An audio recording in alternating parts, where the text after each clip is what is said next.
Graça e paz a todos os irmãos do Discipulado Sem Fronteiras. Estamos aqui nesta noite, mais uma vez, para juntos aprendermos um pouco mais da Palavra do Senhor, a qual temos aí por tema, por título da nossa lição desta noite, a lição número 13 da revista 2, onde nós iremos trabalhar então um assunto importantíssimo para os nossos dias e também finalizando todo o estudo a qual nós iniciamos com a revista 1, posteriormente com a revista 2 e agora nós estamos aqui então na última lição para adentrarmos a este assunto maravilhoso, a qual nós iremos abordar nesta noite, que haverá de ser então o discípulo e a missão de discipular. Uma aula maravilhosa, um tema maravilhoso, como tem sido também os demais, mas nós vamos aqui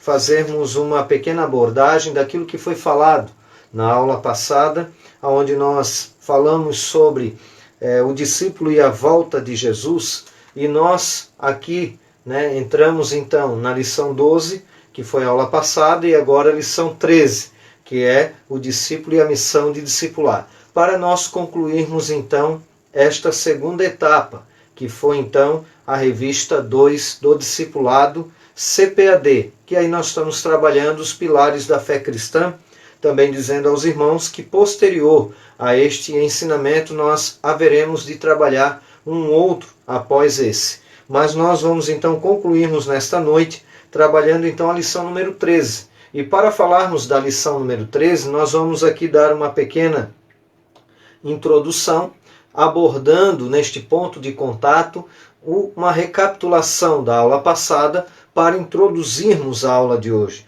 E na aula passada nós falamos um pouco sobre o discípulo e a volta de Jesus. E o texto introdutório a esta lição maravilhosa, a qual trabalhamos em parte 1 e parte 2, sendo uma lição um pouco mais extensa dentro daquilo que nós desenvolvemos e abordamos com os irmãos, nós falamos então aqui, no momento, num abrir e fechar de olhos ante a última trombeta, porque a trombeta soará e os mortos ressuscitarão incorruptíveis, e nós seremos transformados.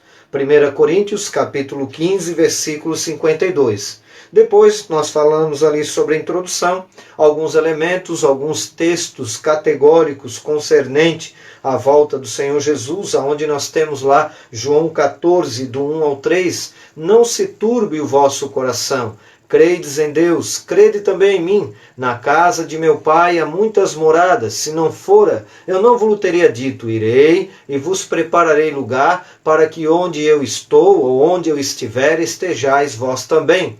Depois, nós vimos ali Atos 1 e 11, onde os anjos falam para os discípulos, varões galileus, vocês que estão com os olhos fitos ao céu, vendo este Jesus indo sobre as nuvens, da mesma forma que está vendo ele subir entre as nuvens, um dia ele voltará. E aí nós falamos então de outros textos, que nós não vamos aqui entrar em pormenores, para que nós possamos então, depois, adentrarmos a lição de hoje. Falamos da certeza da volta de Cristo, e isso é um assunto extremamente importantíssimo para a igreja nos dias atuais. Tanto é que nós observamos que o primeiro subtópico deste primeiro tópico vai falar, Jesus mesmo afirmou que voltará. Então o próprio Cristo afirmou que ele vai voltar. Por isso que nós citamos aqui João 14:1. Não se turbe o vosso coração.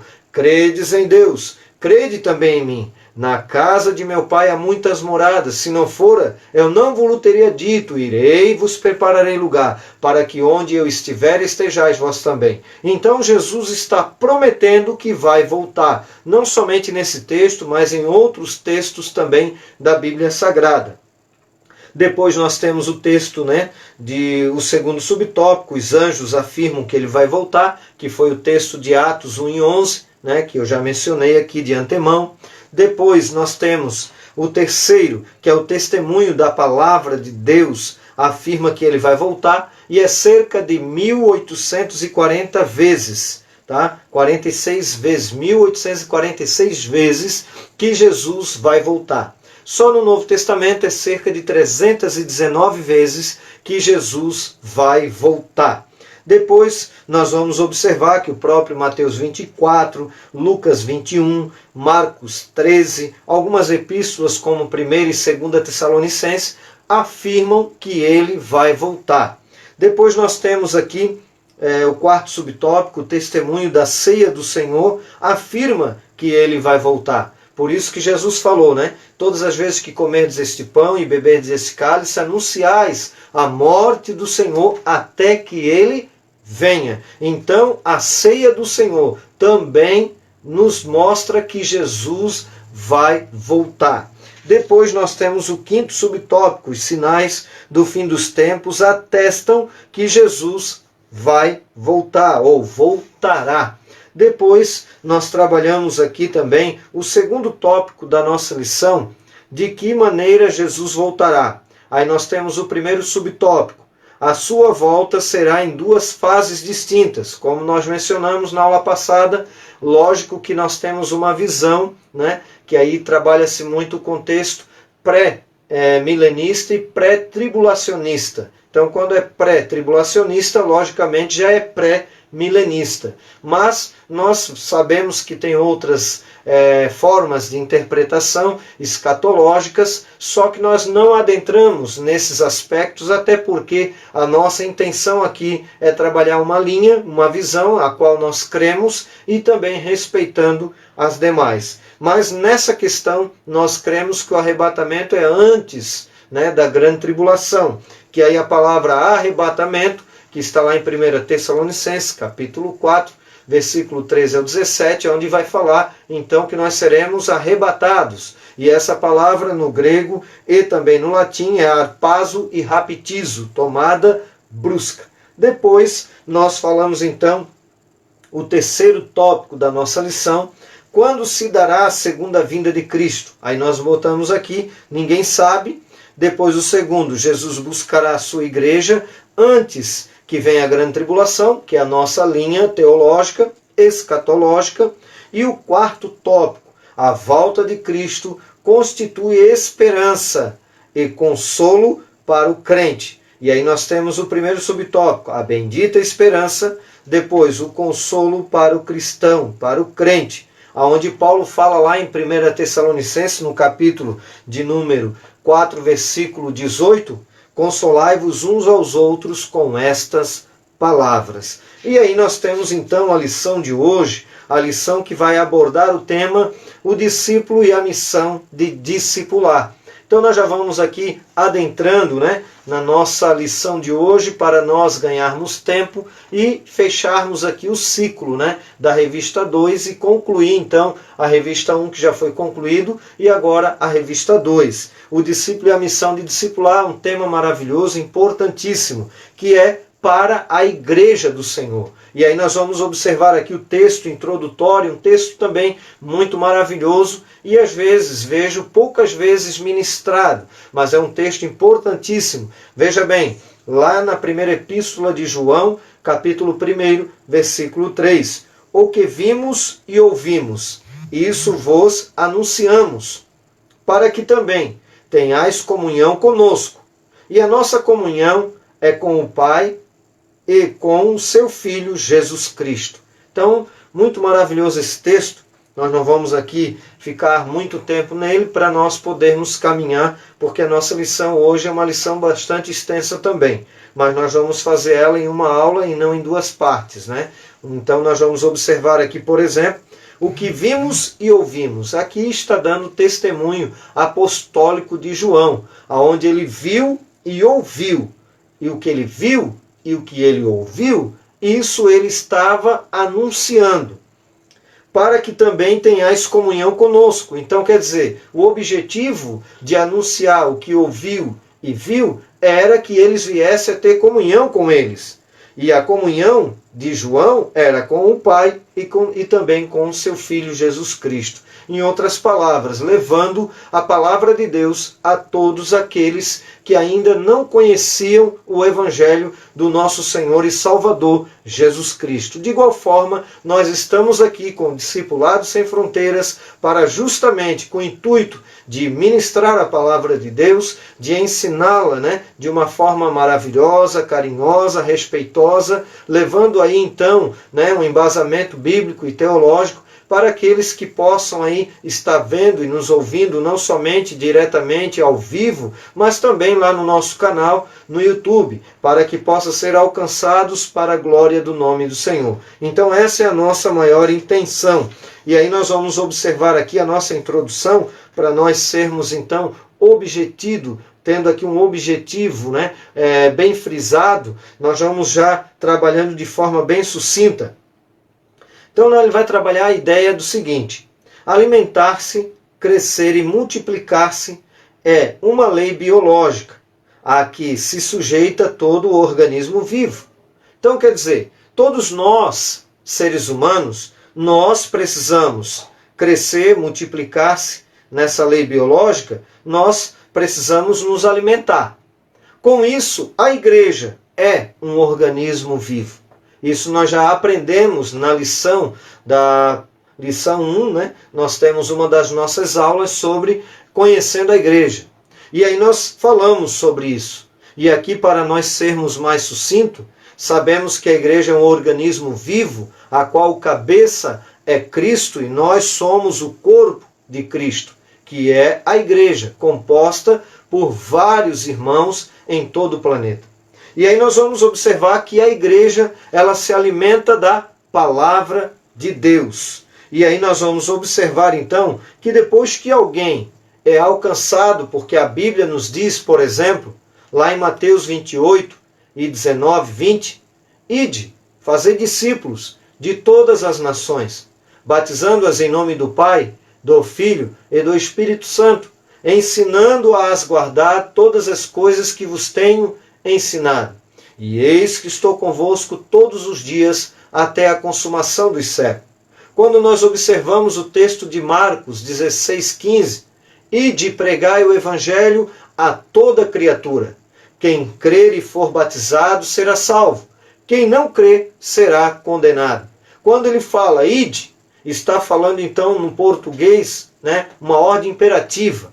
Mas quando nós observamos esse texto no grego, o verbo está no gerúndio, quer dizer, indo.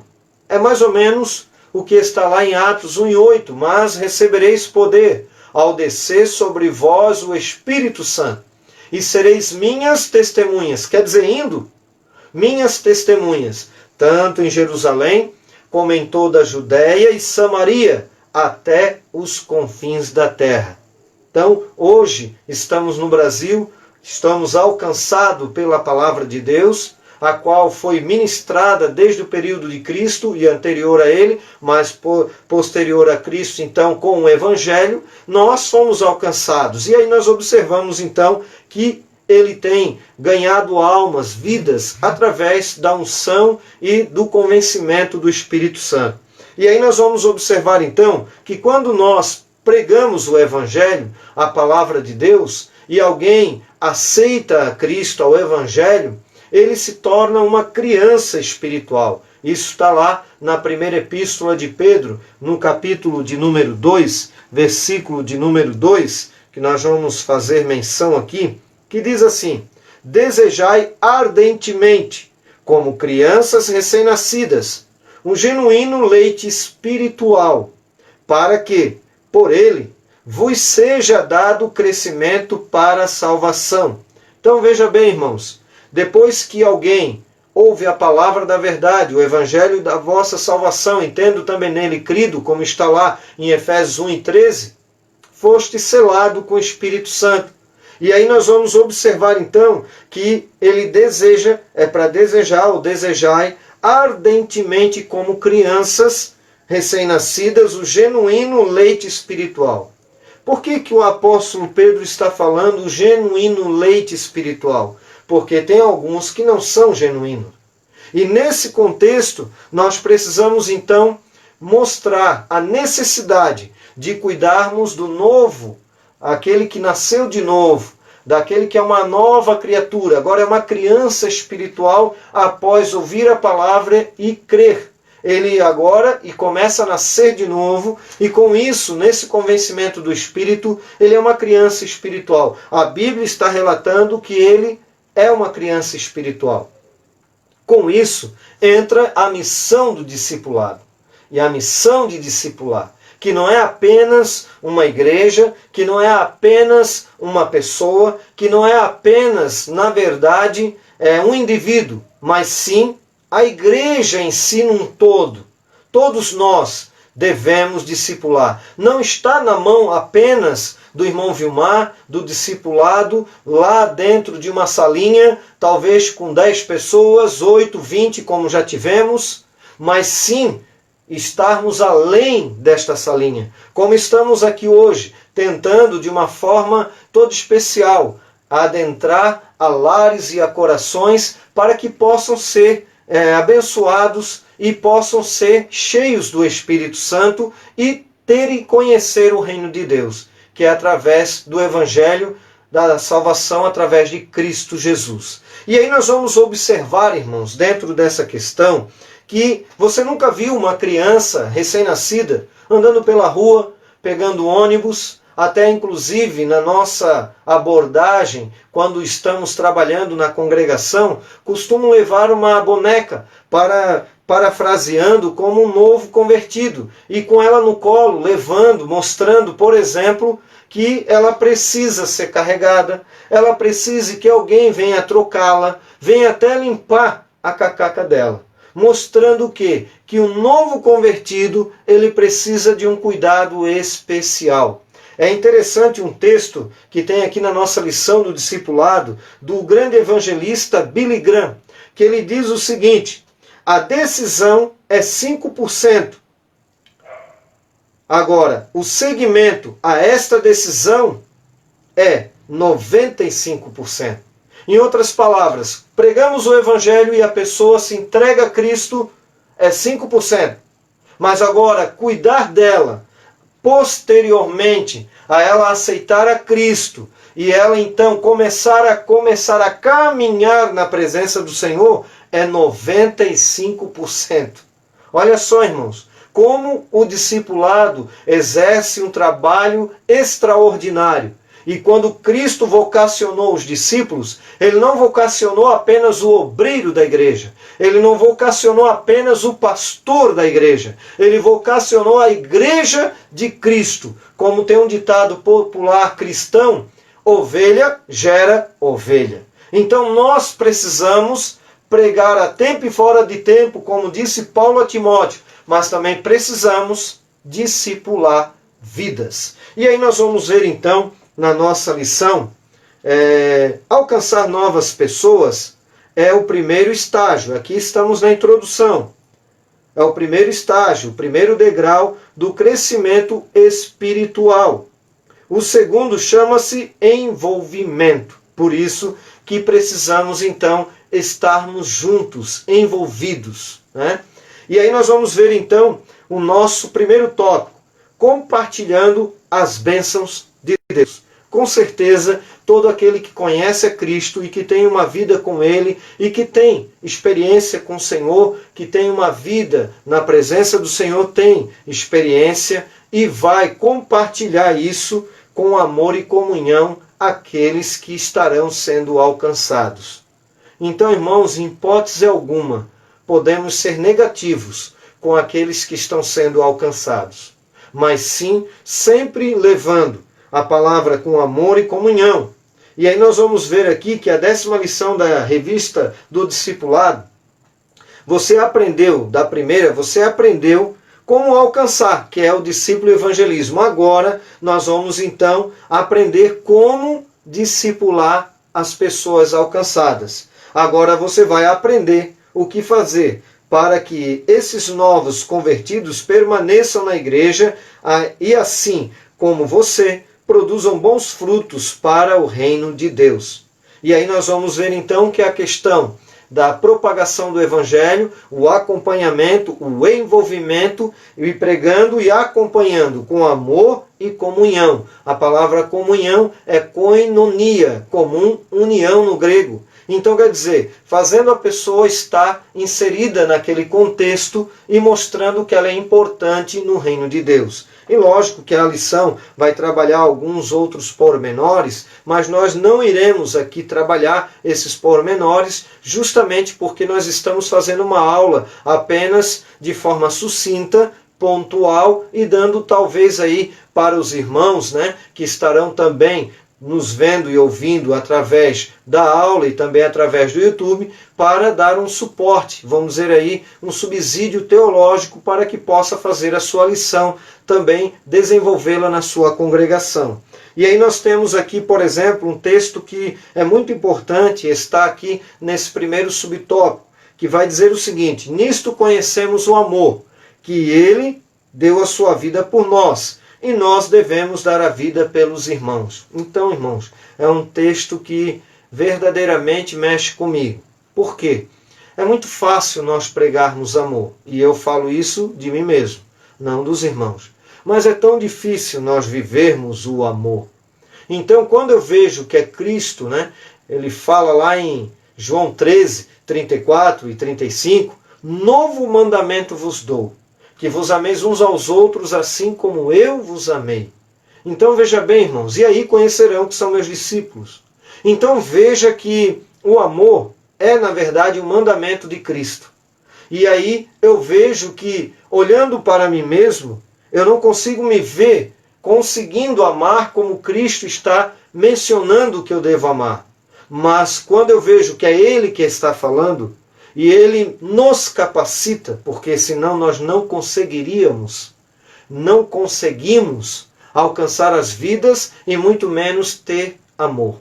Mas como é Cristo que está nos falando, que está nos ordenando, eu creio que Ele nos capacita de uma forma ou de outra, na sua multiforme sabedoria, consegue logicamente nos direcionar e nos capacitar a fazer esta obra tão maravilhosa. E aqui ele diz, nisto consiste o amor, que ele deu a sua vida por nós, e nós devemos dar a vida pelos irmãos.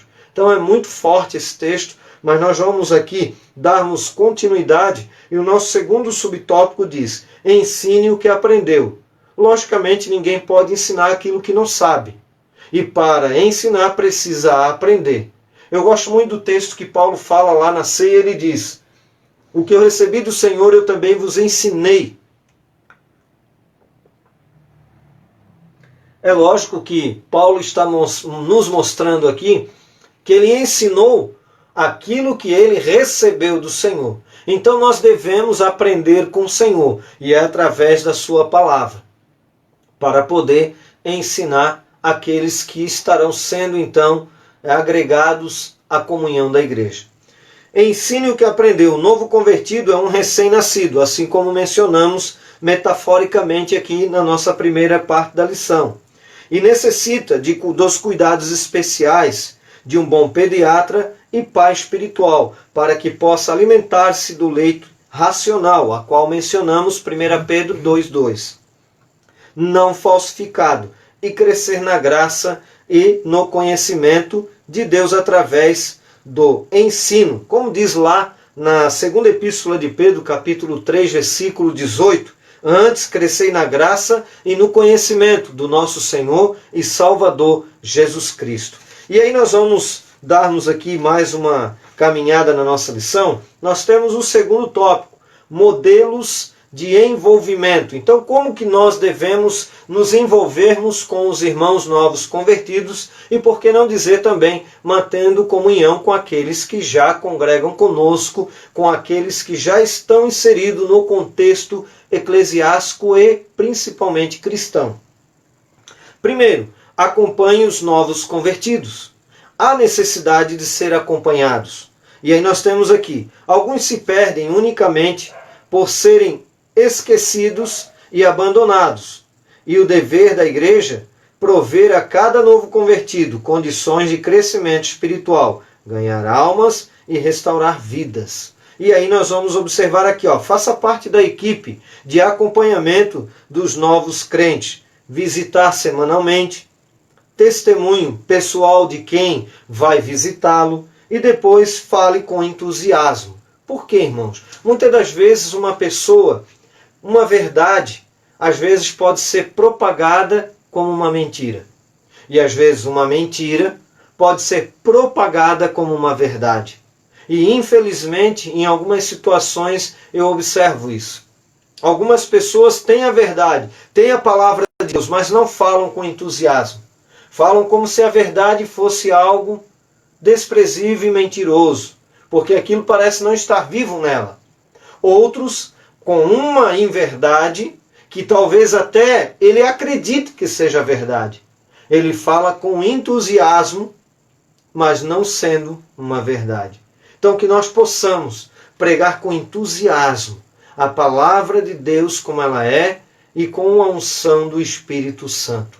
E aí alcançaremos vidas, porque o Espírito Santo vai nos usar para alcançar as vidas que carecem do amor de Cristo. Depois nós temos, participe de estudos bíblicos nos lares, algo que muitas das vezes não está sendo tão aplicado, mas em alguns lugares, vez por outra, é aplicado. E aí nós vamos observar aqui, por exemplo, vai trazer a ideia lá do livro de Atos, que realça alguns lares como verdadeiras extensões da igreja, nos primeiros 3 séculos. Nos 3 primeiros séculos da igreja, nós observamos que havia muitas igrejas e estudos nos lares. Por exemplo, Atos 5:42 diz: e todos os dias, nos templos e nas casas, veja bem, não cessavam de ensinar e de anunciar Jesus Cristo. É lógico que, muitas das vezes, pelo contexto bíblico, nós sabemos que a igreja, por ser perseguida, muitas das vezes havia então as sinagogas, que eram, na verdade, no contexto judaico, e aí estava então numa transição judaico-cristã. Nós observamos que, por serem perseguidos, eles não tinham acesso a poder estar nas sinagogas. Em algumas situações, Paulo até disputava, nos templos, nas sinagogas ou no templo com os judeus. Mas nós sabemos que havia muito encontro às escondidas e até mesmo nos lares. E você observa nas epístolas que muitos lares cristãos eram pontos de encontros dos cristãos da igreja primitiva. Logicamente que existe toda uma questão também contextual, toda uma questão ali envolto a essa situação. Mas é importante, hoje, século XXI, podermos fazer um grupo de estudo nos lares. Depois nós temos aqui, participe de grupos de oração nos lares. Logicamente que quando alguém separa um momento para estudo nos lares, com certeza deve-se ter também um momento de oração ou até mesmo um dia para a oração, para que possa então aquele grupo buscar mais a presença do Senhor. Há perfeita harmonia entre o estudo da palavra de Deus e a oração, com certeza. Estudar a Bíblia é ler a carta do Pai amado. Orar é conversar amigavelmente com Ele. Louvado seja o nome do Senhor. Nós temos também na nossa revista 1 uma lição que fala sobre o valor da oração. 4. Participe da equipe de correspondência pessoal. É lógico que a nossa lição ela foi escrita há uns anos atrás e não tinha aí talvez o Orkut, que foi um dos primeiros aí a vir das redes sociais, MSN, etc. Depois veio então o WhatsApp, Facebook e assim por diante. Hoje, por exemplo, nós estamos usando um recurso, Facebook, e também o próprio YouTube para poder propagar o Evangelho. Então, até mesmo trazer um ensinamento da palavra do Senhor. E isso é de muita grande valia. No período bíblico usava-se cartas, por exemplo, Paulo, em suas cartas pastorais, por exemplo, Tito, Timóteo, Filemão e etc., oferece um exemplo de correspondência pessoal. E aí, com certeza, no período do apóstolo Paulo, era utilizado as cartas que hoje, compõem, a Bíblia Sagrada. Que maravilha nós podemos tê-la, como palavra de Deus, sabendo que foi inspirada pelo Espírito Santo. Que nós possamos, usar o nosso Facebook, o nosso WhatsApp, Instagram, Twitter, possamos usar para propagar o Evangelho de Cristo Jesus, o nosso Senhor. Depois nós temos nosso terceiro tópico, que vai falar: seja um discipulador. E aqui ele vai trazer alguns pontos, importantíssimos para que possamos aí usarmos como ferramenta. Veja bem, primeiro subtópico, trabalhando com disciplina. Aí ele diz o seguinte: você agora é um discipulador de novos convertidos. Saiba que é Deus quem chama, qualifica, capacita através da igreja. Entretanto, alguns princípios vão ajudá-lo no desenvolvimento do seu trabalho diário. Observe os pontos abaixo. Uma coisa que eu quero deixar bem claro aqui aos irmãos é o seguinte, veja bem. Eu sempre ouvi no discipulado, e eu já estou aí no discipulado mais ou menos, vai fazer aí 18 anos que eu tenho de fé, são praticamente 18 anos de discipulado. Um ano como aluno e 17 como professor, coordenador e assim por diante. Eu digo para os irmãos que a minha visão, desde o início, era muito próxima daquilo que eu creio. Mas ela foi então agregando um pouco mais, com certeza. É interessante que Cristo ele não ordenou abrir igreja. Ele disse para fazer discípulo. Então quer dizer, muitas vezes as pessoas saem de uma denominação, abrem outra igreja similar àquela e levam pessoas até mesmo daquela própria igreja. E eu vejo Cristo mandando fazer discípulo e não, na verdade, abrir igreja. E aí nós vamos observar, não estou criticando, no geral, quem abre igreja, desde que tenha a direção de Deus, alguns não têm, outros têm, mas eu prefiro prestar atenção no que a Bíblia diz. Ide fazei discípulos, ide, pregai o Evangelho. Com certeza, aí então torna-se uma igreja quando são ganhos pessoas para Cristo. Só que eu sempre pensei que Cristo não nos chamou para apenas fazermos discípulo. Ô irmão Vilmar, mas fazer discípulo não é maravilhoso? Com certeza. Mas eu penso que Ele nos chamou para capacitar-nos a fazer discipuladores. O que é isso? Pessoas que não apenas seguirão a Cristo, mas principalmente trabalharão na obra do Senhor. Isso é importantíssimo, irmãos. Porque eu observava que durante o tempo e os anos, as pessoas que eram alcançadas, e eu vi muitas pessoas crescerem na graça e no conhecimento através do discipulado, eu observava que passava-se 1, 2, 3 anos, a pessoa ficava muito só ouvindo, só comendo, e ela ficava obesa espiritual. Aí quando eu comecei a perceber isso, comecei a ver que elas precisavam ter um trabalho na obra do Senhor.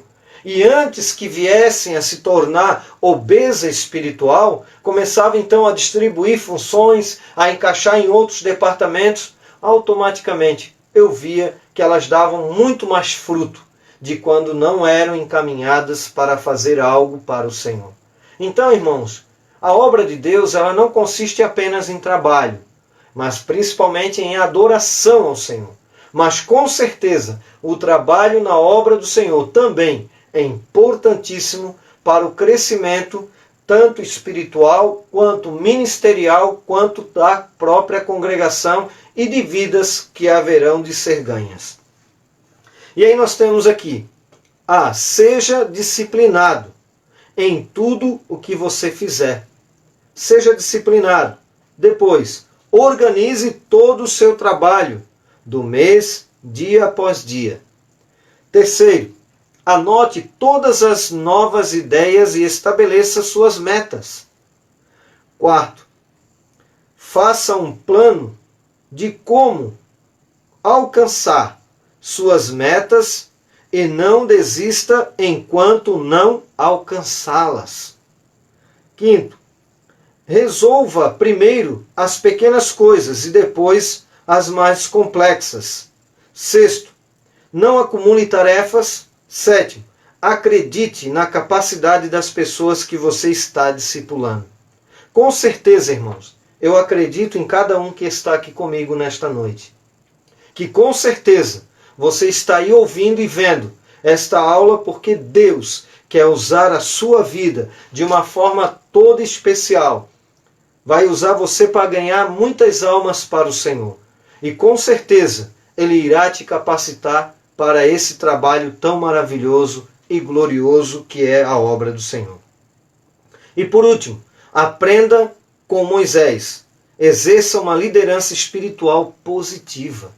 Com certeza, irmão. Vamos fazer a obra do Senhor, né, com graça, com amor.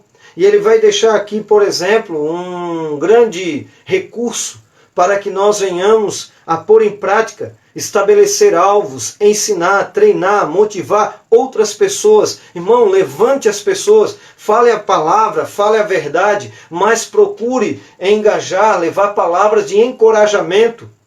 Porque a palavra exortar, muitas das vezes as pessoas acham que é bater. Não, irmão, exortar é encorajar.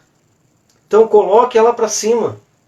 E quando eu digo coloque ela para cima, na presença do Senhor. Porque se houver algum pecado, irmão, a Bíblia fala, confessai os vossos pecados uns aos outros, orai uns pelos outros. E outra, coloque o seu braço, o seu ombro debaixo dos braços dessa pessoa, ajude ela, carregue ela, leve ela, auxilie ela. Eu tenho o maior prazer de ajudar quando a pessoa não está bem. E quando está bem, estamos juntos de igual forma. Mas quando não está bem, irmão, seja alguém que auxilie e não alguém que venha denegrir ou que venha pôr para fora. Jamais. Faça algo relevante, faça algo que venha ganhar almas para Cristo. A Bíblia fala lá em Provérbios que quem ganha alma sábio é.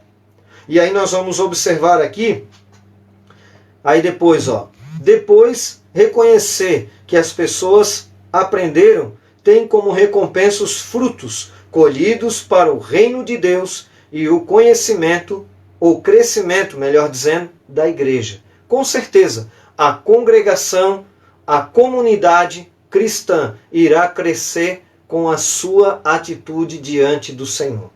Por último, nós temos aqui trabalhando em grupos. Então nós não podemos fazer nada sozinho.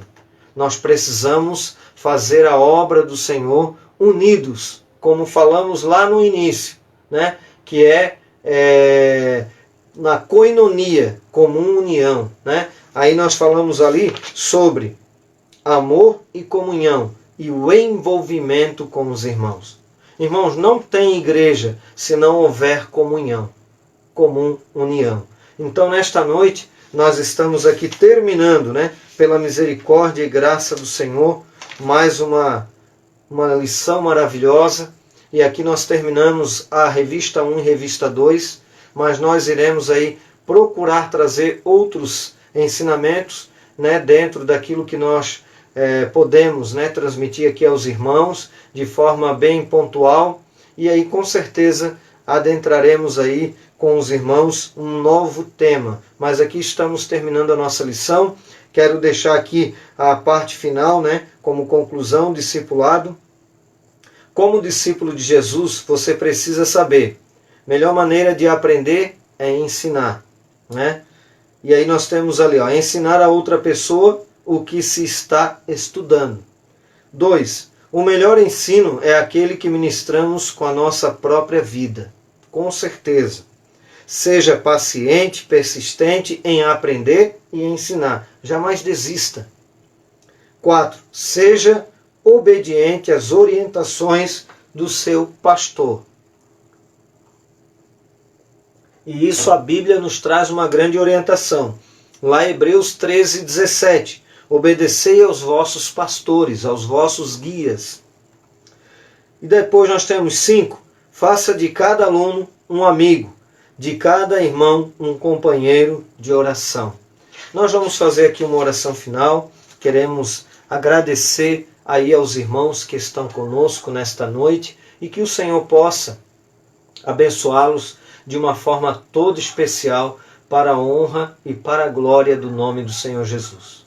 Senhor maravilhoso Deus e eterno Pai, te glorificamos e te agradecemos por esta noite e por esta oportunidade, a qual o Senhor nos concedeu de estarmos aqui diante da tua presença, juntamente com os teus filhos, para juntos aprendermos mais da tua palavra. Obrigado por tudo. Despede-nos debaixo da tua graça, do teu poder e da tua unção, abençoando a cada um dos teus filhos para que possam ser discipuladores, ganhando almas para o Senhor, vidas para Cristo e que possam desempenhar um trabalho todo em especial para a honra e glória do teu santo nome.